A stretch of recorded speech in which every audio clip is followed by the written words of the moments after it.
So this session will essentially recap parts of the showcase and give you an insight on what Quantum Creators Con was about, how we can intersect the creative industry with quantum education. And we'd love to hear any questions from the audience. So please refer to the Q&A, or I think I should be able to see your questions from the chat. And we'll be taking questions from there. Before I start, given that this slide deck does not have my introduction, my name is Yelissa Lopez. I'm the government and industry advocate at QueRa Computing. A lot of my role is focused on community engagement, workforce development, and stakeholder management with government. I also do grant program management, so I wear a lot of hats. But this was a personal project of mine that essentially to pitch something new to the company and see how we can push workforce development programs with our collaborations with other government. So yeah, would love to hear your thoughts and how you guys think you could implement this in your own spaces. So a quick overview of what Quantum Creator Con was. It was this week-long competition aimed at bridging the gap between quantum information science through the creative industry.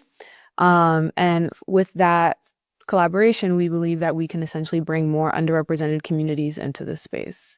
The event paired quantum students with creative students. And when we say quantum students, we mainly mean highly technical students, whether they're in their PhD programs, master programs, or even third to fourth year undergraduates who had the experience of either being exposed to quantum or a quantum adjacent role. And these students essentially partnered together to compete in producing content that explained various aspects of our technology, which is neutral atom quantum computing. A little bit of the vision and mission behind this program. So this was founded under the belief of this diverse talent reallocation concept that we had coined. It was this idea that if we can we see that STEM demographics already lack in underrepresentation, and creative demographics usually tend to have much more representation within the community. So we believed if we can close this communication gap that we have in the technology, we could grab from the creative demographics and start pulling more people into STEM. And that is essentially the two major gaps that Quantum Creators Con was meant to close. One, quantum information science is unfamiliar to the public, and two, there's not enough diverse perspectives in this industry. When we look at the industry, we do see that it's led mainly by PhD physicists. So when we say underrepresented communities or that it's not inclusive and diverse, this really is a broad range of perspective, background, ethnicity, because we want to make sure that we're including all voices in order to be able to push this field forward. We're not going to be able to achieve utility scale quantum computing with only one type of demographic. It is really important that we have people working on the business side of things, the marketing side of things, and not everyone can be a physicist. A little bit about the event details. So this went from February 3rd through February 9th, 2025. So this was pretty recent. Its main location was at City College of New York. So that is where we hosted all of our workshops. But the final showcase was at Columbia University. We actually had 5 participating schools. So we had students from City College of New York, NYU or New York University, the New School, Columbia University, and the School of Visual Arts. And the focus topic was really the hardware of our devices. So we didn't focus on software, but students had the challenge of being able to show, depict, and explain how neutral atom quantum hardware works. And the big part of the prize was being able to win $1,000 in this competition. But of course, there was networking, portfolio experience, and publicity included. So just a little bit about the instructors. I won't go into too much depth, but we also had a pretty wide range of instructors. We wanted to have a balance of technical folks as well as creatives. So we see Pedro Lopez and Sergio, they were from QuEra, and they went into really in much depth about how our technology hardware works. And then we had Angelina, Laura, Lewis, who mainly focused on the creative side of things. So they addressed questions on how do you utilize science communication in emerging technology. Laura did a great job of focusing on human-centered design. So how do we make products that people can understand and is accessible? And finally, Angelina actually came from a mixed background. So she had a perspective of the arts and quantum, and her challenge was to be able to evaluate what the content that did exist, what was the content that did exist in neutral atom quantum hardware, and how we can essentially improve on it. So this was basically the schedule. This was a week-long schedule of students being able to learn and kind of team bond to be able to create this project. They had a week to be able to come up with an idea and present it on Friday, where a lot of members from QueRa gave them advice on how to develop and build this project.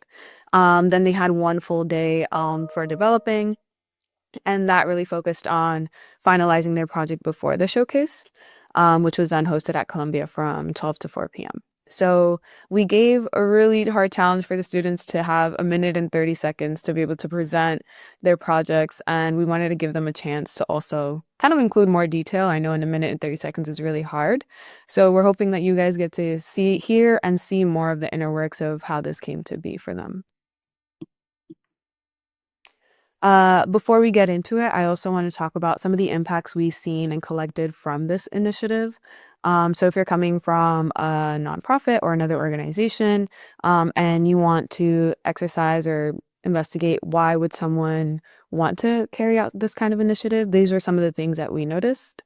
So it really enhances educational resources that helped our customers, partners, and investors understand QuEra's technology.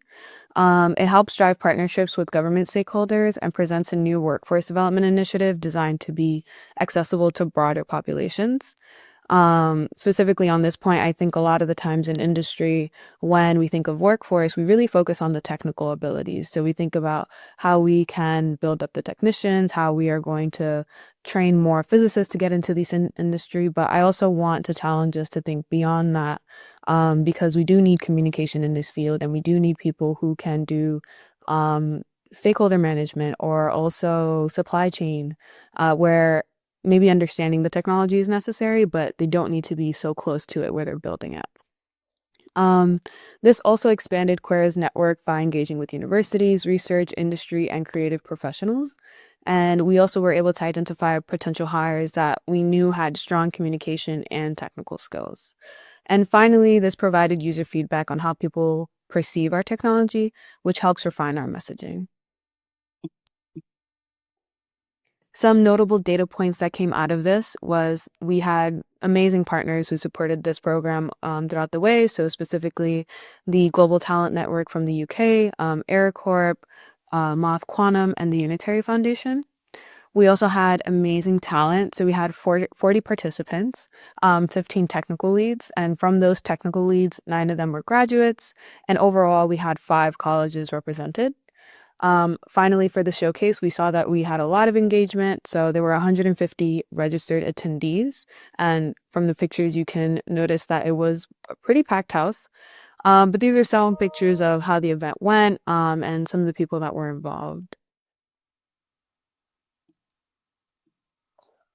Oh, sorry. But yeah, so we also got really good feedback from participants. Specifically, I want to highlight Eugene and Ege. Eugene communicated that through this experience, she was able to contribute to science, a field that she wanted to contribute but didn't know how. And then Ege really found the experience really inspiring and was able to see the beauty and science of art together. So we're going to be shifting towards now the students presenting. Before they begin, I want to kind of highlight what are the challenges they were taking on.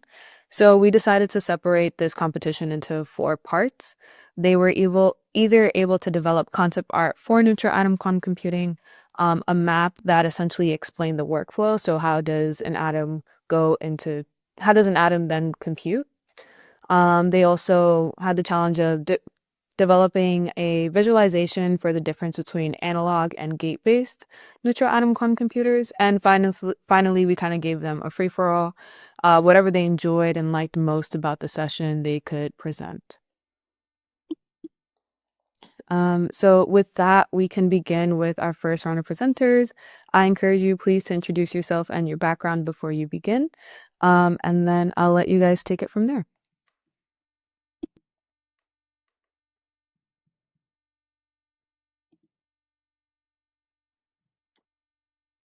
I guess I'll start. Yeah, hi everyone. I'm part of the Quantifiers. I am a creative lead on this team, and I'm from City College. Yeah, hi everyone. My name is Roma. I am a third year PhD student at the Graduate Center, the CUNY Graduate Center. And my research is based here at the City College of New York as well. I'm in the Morales group. And I guess I was the quantum lead, but calling myself that is very. Um, Hi, my name is Danjila. I'm a sophomore studying digital design at City College. I was the second creative lead. With our project. Wait, let me share my screen. Okay, so our project was to create a website with an interactable 3D element so that people can really, like the website says, dive into the quantum world. Because we focus on your neutral atom quantum computing, we figured that a lot of people aren't very familiar with it. They're mostly familiar with superconducting quantum computers, and so we really want to focus on the actual intricacies of the inside of the computers. And so from the homepage, you can kind of rotate and click on the different components of the computer, and you can even zoom in and get up close and personal with it.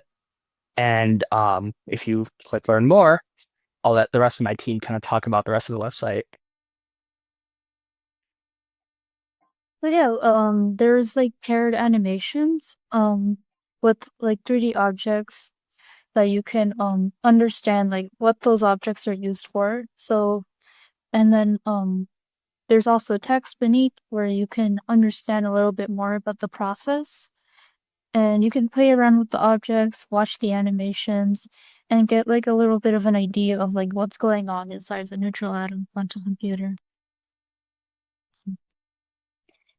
Yeah, so I guess our process started off with us kind of all learning more about this. I do optics, but I don't do neutral atom quantum computing.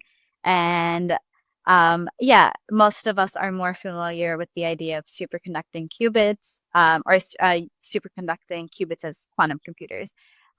So using neutral atom quantum computing is as or neutral atoms as your source for quantum computing is a new topic for a lot of us. And so the first step for all of us was to really sit down and learn what it is and how it's used.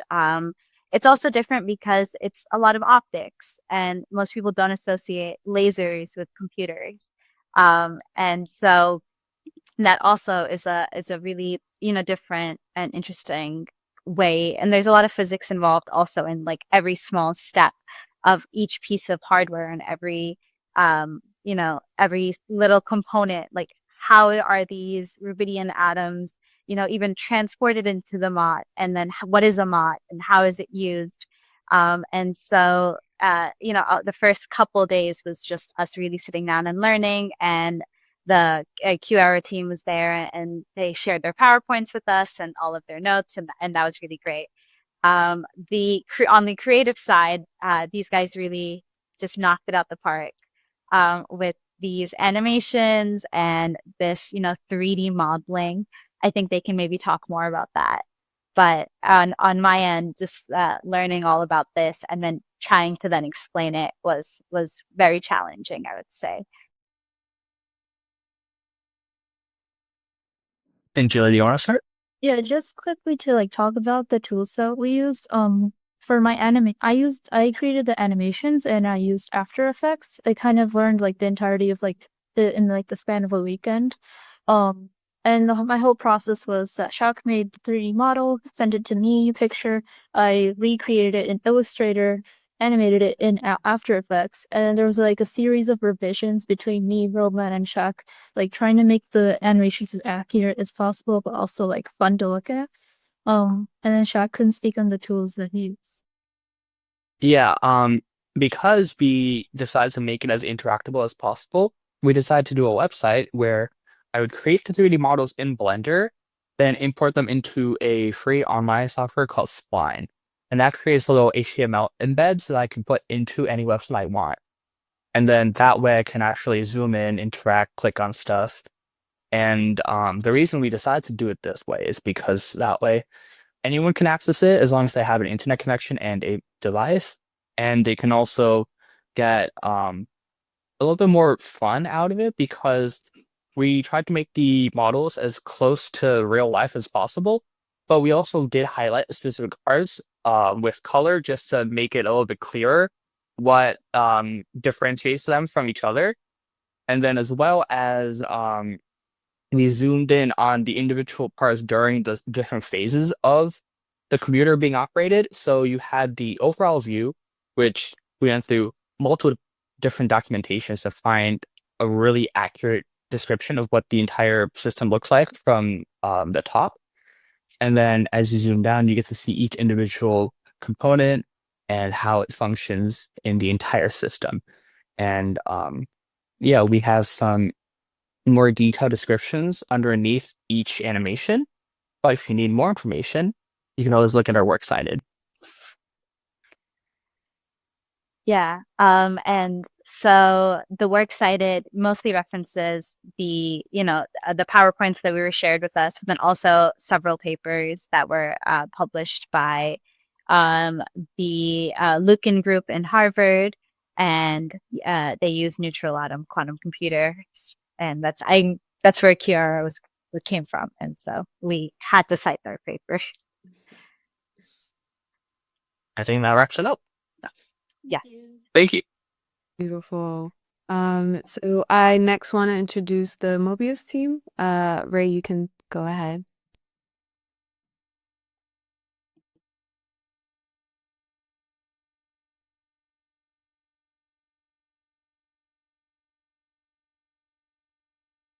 Hi everybody, my name is Ray and I'm a first year student in NYU Interactive Telecommunication programs. Well, my background was in chemistry and I'm now a creative technologist and an artist. And my teammate Ege is also here. Hello everyone, my name is Ege and I'm a first year Interactive Telecommunications program student and I have my bachelor's in media and psychology. And yeah, I was one of the creatives in this project, and our quantum lead is not able to join today. Yeah, so as shown in the on screen right now, this is our final product that came out of this event, which is called QCipher. This is a game made of Unity, and our challenge that we took on for this event was to create this process flow, a map for audience to understand neutral atom quantum computation. So right now I'm going to play a short film of the screen capture of playing this game, so you guys could understand the process and the whole engagement. Imagine standing in a vast field, looking down at an ant scurrying beneath your feet. Tiny, yet a universe exists even smaller than this. A world where reality itself behaves unlike anything we know. Welcome to the quantum realm.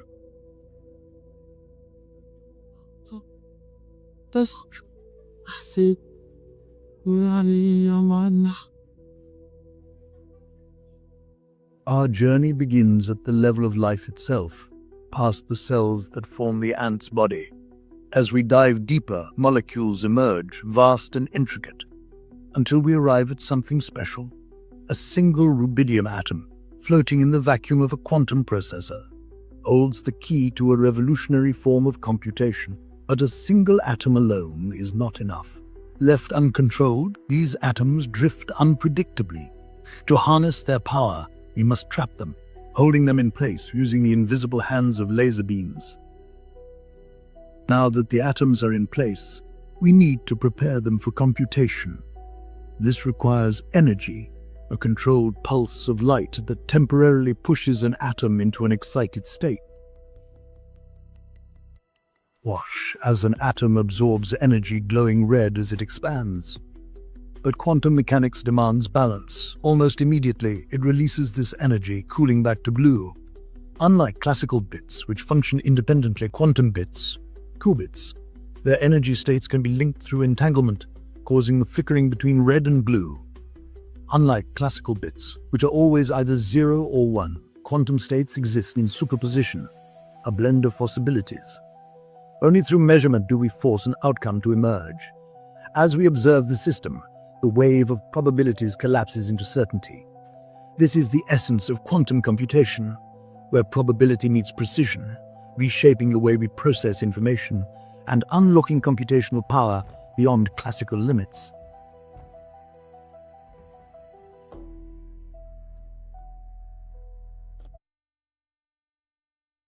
So this is our game. So the design process, starting with targeting our target audience, we landed on general public because of the natural of this content creator come. I feel like in such an experimental and ambitious program, we're supposed to trying to expand the boundary of content computation to a bigger audience instead of keeping it within the field that to the people that already know what quantum computation is. So the first thing that we do is to land it on the fact that we wanted to use this tool on general public who has very little idea, who has like high possibility that they have very little idea what quantum computation is. So for giving information to this audience, it's very important that we don't overstuff them with details, because if we give them a lot of details information, it becomes a textbook, and people read textbook once, they throw it away, they never use it again. So what we're trying to do here is to motivate them to wanted to learn voluntarily learns about quantum computation after this engagement. So how we do that is actually by three fundamental elements. First, it's very concise information. We put in the most important and crucial information within this piece and trying to not go into too much detail that could possibly defocus the audience. And the second thing is appealing. It's visual appealing because people like pretty things. And then the third thing, which is kind of the most important things here, it's intriguing narrative that brings storytellings to the audience so that they could remember and then they could take away after engaging with this game. And the fourth thing is interesting interaction. So basically, that's the game mechanism in the in QCipher that actually brings a hook to the audience so that they could be focused and being very engaged through this process. And then hopefully this hook could actually bring them back again, trying to play this game for another time. So that's the four pillars that contribute to our goals here and making QCipher. Yeah, and we want to create like an audio visual interactive cinematic, because we feel like one of the things how people learn is like it's more through like audio visual and it's more storytelling. So we wanted to use a kind of like storytelling to explain the process. And we did this in Unity in a game engine. We did the animations overnight and we used some like models. And so it's been done in like less than 12 hours, 18 hours. Yeah. Yeah, and it's very we're very grateful that we have this opportunity for sharing our project that we're very proud of. Yeah, thank you. And yeah, and also the co-ciphering like possibility, we want to show like one of the usage, like how to use quantum computing. And it's like one of the most common ways of like decoding cryptology. So that's why we give like a password at the beginning, like a hidden word, and then at the end people decode it. And yeah, that's our project. Amazing. So for the final team, unfortunately, they got held up at because of a flight got delayed. But they did share a video of what they wanted to kind of share with all of you guys. So I'll present that. So this was the team et al. And the members of the team was Yiki, Chiwon, and one more person, but I'm forgetting their name, but it'll come up in the presentation. Hi guys, I'm Sean Choi. I'm one of the creative leaders at Team et al. First of all, I'm so sorry to being not able to make it today for today's webinar, but I'm still here for doing my presentation. So yeah, our team is called et al, which also means and others. So this kind of means that we want our team primary goal was to lower the hurdle for like the general public in order to make it easier to understand the concepts of quantum computing. So we try to make it as simple as possible. We try not to like include any like English or the descriptions because we thought like more than like 3 sentences of description would kind of harm the experience. So there's a number of ways to achieve this. Some of them on the screen, and our goal was to like combine all of these methods into one, like an interactive puzzle that is also acts as a graphic design illustration. So yeah, there you have it, the Quantum Atlas. This is our team's project. So you can see that there's a lot of different panels going on, and each panel represents each component of the NAQC. So here's the labels. So for a quick introduction, this is the laser panel. The laser goes through the SLMs, which later goes through the MOT, and you can see the 3-axis laser kind of confining the atom into one place. The wiper atom and entangling with the other ones. So yeah, let me actually show you the our work in progress. So we have been working on our project after the event itself. So here it is. So you just have to press this button to start. So here's the lasers coming out from like the laser section, obviously. And then you get this prism to adjust the angle. Not moving as I want it to. Let me reload that. Yeah. So you want that red and blue laser to be headed to the wiper atom so that it entangles with the others. And then you can see the other lasers coming through the SLM onto here. And then you have this the tweezers mechanisms where you kind of pull the lasers into place so that it locks the atom into one spot. You can see that. And this human face looking thing is the camera panel. So it kind of represents how when you like observe it, data comes through. So keep pressing it and data comes through, and then you can like unlock the final quest. So yeah, we're currently lacking the description, so it's hard to navigate without the explanation. But I think so this project is trying to convey the mechanisms of the NAQC in like a visual interactive sense. And our teammates are very looking forward to developing this to something like actually approachable by the public. These are some of the time lapses in the making.